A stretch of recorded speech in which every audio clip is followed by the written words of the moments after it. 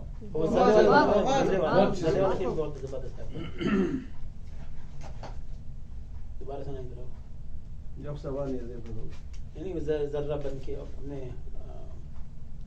وقت پر اترا رہا ہے ذرہ بن کے آفتاب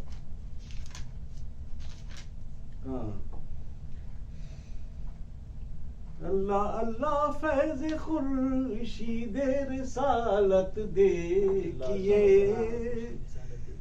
بے اللہ اللہ فیض خورشید رسالت دیکھیے بخت پر اترا رہے ہیں ذرے بن کر آفتاب وقت پر اترا رہے ہیں ذرے بن کر آفتاب بہت پیارا مصرع ہے آپ کا صاحب یہ اتنا خوبصورت مصرع تو نعت سے باہر بھی نکال سکتے ہیں مدرس کو وقت پہ اترا رہے ہیں بن کے ذرے آفتاب بہت خوبصورت مصرع تھا آپ کا یہ مزہ آ گیا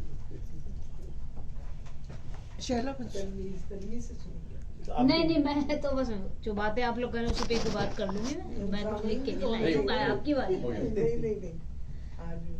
بعد میں اگر وقت رہے گا تو حسن بھائی سے ایک اور چیز بھی سنیں گے. چلیے پھر تلمیذ بہن. اچھا ایک تو مجھے یہ پوچھنا تھا آپ نے کیا مجھے یاد نہیں آ رہا کس کی ہے ولی دکنی کی ہے قلی قطب شاہ کی ہے کیا آپ نے اس سے استفادہ کیا متاثر رہے ہیں یا اس کی جس کا مصرع ہے تو حسن کی اگن کا ہے ایک اخگر آفتاب ان کی غزل ہے نا اس کا میں اس کا مطلع ہے. خیر بس میں باقی میں میرا خیال ہے وقت کے ہی موضوع کو بات کر لیتی ہوں جب وقت کا ہی ذکر چھڑا تھا تو. اور پچھلے سمجھ لیجیے 10-15 سال میں مجھے ایسا موقع ملا وقت کا موقع ملا کہ وقت کے موضوع پہ تھوڑی سی ریسرچ کروں اور اس میں بڑے دلچسپ حقائق جیسے کہتے ہیں سامنے آئے. ایک تو یہ کہ وقت کے بارے میں 2 نظریات ہیں. وقت کی ایک تو سب سے پہلی بات تو یہ کہ وقت کی اپنی جو ڈیفینیشن ہے یا جو توضیح ہے وہ یہ ہے کہ وقت جو ہے وہ ایک کوئی حقیقت نہیں رکھتا. یہ صرف انسان کے دماغ میں ایک ایلیوژن یا ڈیلیوژن آپ کہہ لیجیے وہ ہے. کیونکہ اگر آپ کسی شخص سے کہیں کہ وقت کیا ہے تو وہ شاید آپ کو گھڑی کا وقت بتائے گا لیکن اگر آپ اس سے پوچھیں کہ وقت کیا ہے تو وہ وقت کے بارے میں آپ کو نہیں بتا سکتا کیا چیز ہے. مطلب یہ کہ یہ ہے بھی اور نہیں بھی ہے. تو یہ ایک ایسا پیراڈاکس ہے انسانی تہذیب کا اور ہر تہذیب کا میں سمجھتی ہوں جس کو ہر ایک نے اپنے اپنے طور پہ سے اس کا جواب دینے کی کوشش کی ہے. اور مغرب نے بھی ظاہر اس کا جواب دینے کی کوشش کی ہے. مجھے جو چیز سب زیادہ جس چیز نے حال ہی میں جس چیز سے مجھے سب زیادہ جس موضوع پہ میں نے ریسرچ کی وہ یہ کہ وقت کو ایک کموڈٹی کی حیثیت سے مغرب نے سب سے پہلے پہچانا ہے. اور اسی لیے جو کیا کہتے ہیں صنعتی انقلاب جب آیا ہے 1750 کے بعد اور جب ٹرین چلنا شروع ہوئی تو سب سے پہلے جو چیز وقت کی پابند ہوئی ہے وہ ٹرین کا اسکیجول تھا.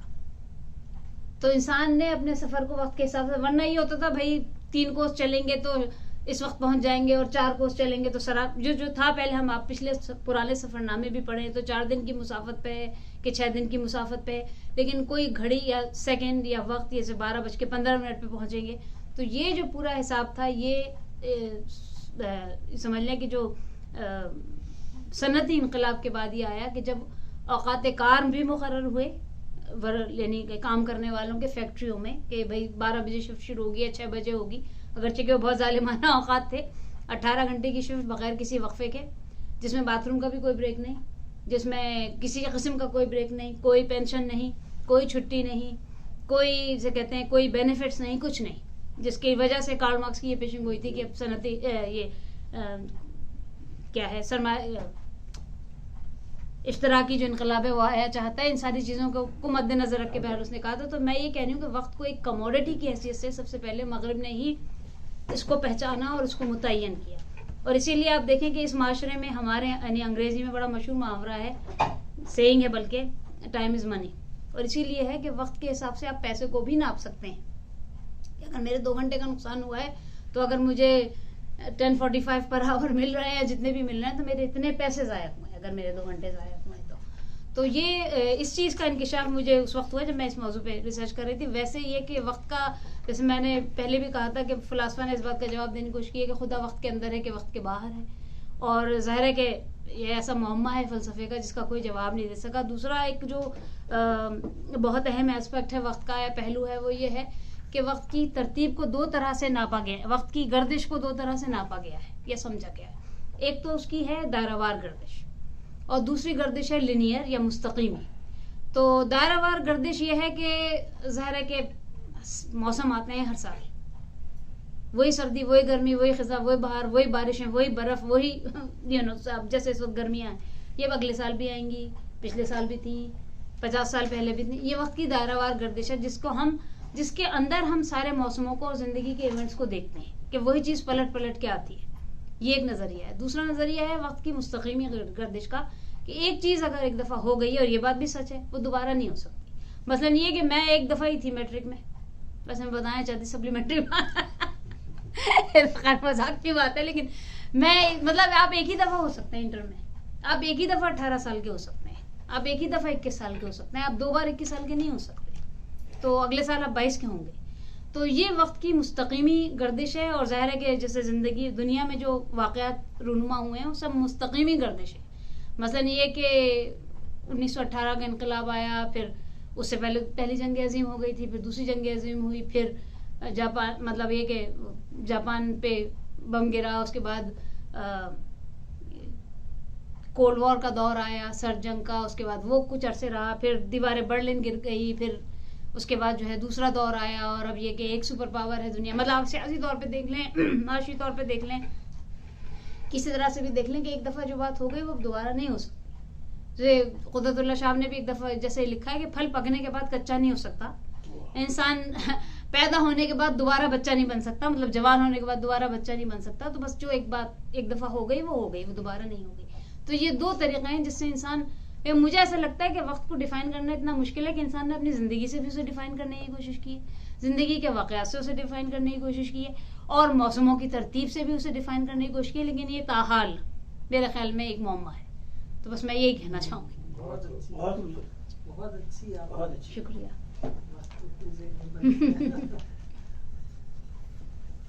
پہلے تو میرا کوئی ارادہ نہیں تھا پڑھنے کا, لیکن یہ میں نے کچھ عرصے پہلے لکھا تھا, 2-3 سال پہلے, اور میں پڑھ دیتی ہوں. میرے والد صاحب یعنی عبدالرزاق فرید صاحب کا کہنا تھا کہ اردو میں انگریزی حروف او اور وی کے لیے الگ الگ حروف تہجی ہونے چاہیے. یعنی اگر لام واو لکھا ہو تو یہ لو بھی پڑھا جاتا ہے اور لو بھی, جبکہ یہ دونوں صوتی طور پر منفرد آوازیں ہیں. چند برس قبل سعودی عرب میں قیام کے دوران مجھے پتہ چلا کہ جدید عربی زبان میں وی کی آواز کے لیے الگ حرف استعمال کیا جاتا ہے جس کی شکل فے جیسی ہوتی ہے، مگر اس کے اوپر 3 نقطے ہوتے ہیں.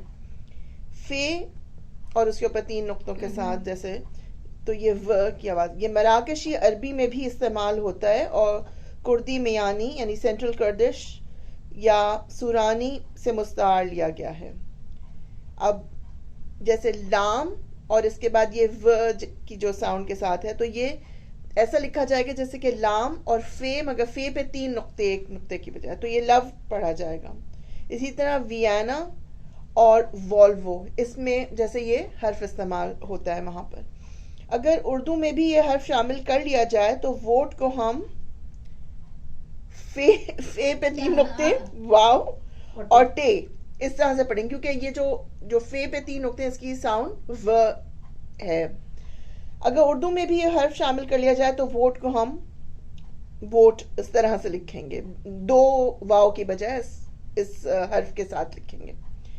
اگر اردو میں بھی اس کے علاوہ بھی چند حروف جدید عربی زبان میں شامل کیے گئے ہیں.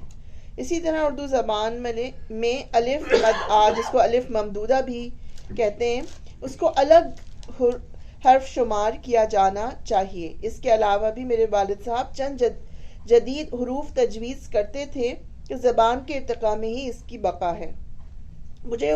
مجھے خوشی ہے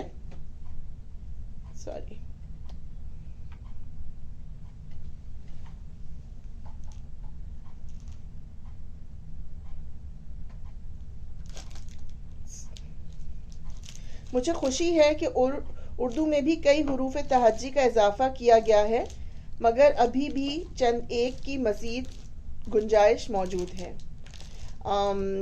میں کچھ حصہ جو ہے ڈاکٹر عبدالرؤف پاریک صاحب کی تحریر سے بھی اس میں شامل کرتی ہوں. ان کے مضمون کے حساب سے اردو کے حروف تہجی کی صحیح تعداد 54 ہے. ڈاکٹر بابائے اردو مولوی عبدالحق نے طے کیا کہ ہائیہ الفاظ یعنی بھ، پھ، تھ وغیرہ کو ظاہر کرنے والے حروف بھی حروف تہجی میں شامل ہیں. شان الحق حقی نے اردو کے حروف تہجی کی تعداد 53 قرار دی اور مقتدرہ قومی زبان نے 54. اب میرے خیال میں بڑھ کے تعداد 58 ہو گئی ہے اردو کی جو لیٹسٹ اس کے حساب سے. اردو میں کتنے حروف تہجی ہیں اس مسئلے پہ مختلف آراء رہی ہیں، اور آج بھی کچھ لوگ اس سوال کو اٹھاتے رہے ہیں کہ حروف تہجی کا مسئلہ لسانیات اور صوتیات سے جڑا ہوا ہے، اور اس کی روشنی میں اس مسئلے کا جائزہ لینا چاہیے. لسانیات اور صوتیات کے ماہرین کے مطابق حروف تہجی دراصل آوازوں کی علامات ہیں، اور ان کا مقصد کی زبان میں موجود آوازوں کو ظاہر کرنا ہے. 20ویں صدی کے ابتدا میں 20-25 برسوں تک یہی خیال کیا جاتا تھا کہ اردو میں 35 یا 36 حروف تہجی ہیں، اور زمانے کی ابتدا اردو قاعدوں میں، اردو کو سکھانے والی کتابوں میں بھی یہی تعداد لکھی جاتی تھی. البتہ بعض کتابوں میں پہلے مفرد حروف تہجی لکھ کر بعد میں مرکب حروف تہجی لکھے جاتے تھے، جیسے کہ یعنی پہلے الف، بے، پے، تے اس طرح سکھاتے تھے، اور پھر بھ، تھ، پھ اس طرح کر کے سکھاتے تھے، تو جو کہ مرکب حروف تہجی شمار کیے جاتے تھے. تو یہ طریقہ بعض کتابوں میں آج بھی ملتا ہے. اور مرکب حروف تہجی کیا تھے؟ دراصل ہائیہ یا حکاری الفاظوں کو ظاہر کرنے والے حروف تہجی یعنی بھ، پھ، تھ وغیرہ تھے. ان آوازوں کو انگریزی زبان میں ایسپائریٹڈ ساؤنڈز کہا جاتا ہے، اور مغرب میں جدید لسانیات کی بنیادیں سائنس پر استوار ہوئی تو لسانیاتی اور صوتیاتی تحقیق نے یہ ثابت کیا کہ یہ ہائیہ الفاظ یعنی بھ، پھ، تھ وغیرہ دراصل باقاعدہ الگ اور منفرد آوازیں ہیں. گویا لسانیات کی زبان میں یہ فونیم یا فونیم کے طور پر کہا جاتا ہے ان کو. لسانیاتی تجربہ گاہوں میں مشینوں کے ذریعے کی گئی جانچ پڑتال نے بھی اس نظریے کو درست ثابت کیا ہے کہ آوازیں جو ہوا کے ایک جھٹکے کے ساتھ مل کر ہمارے منہ سے نکلتی ہیں، جیسے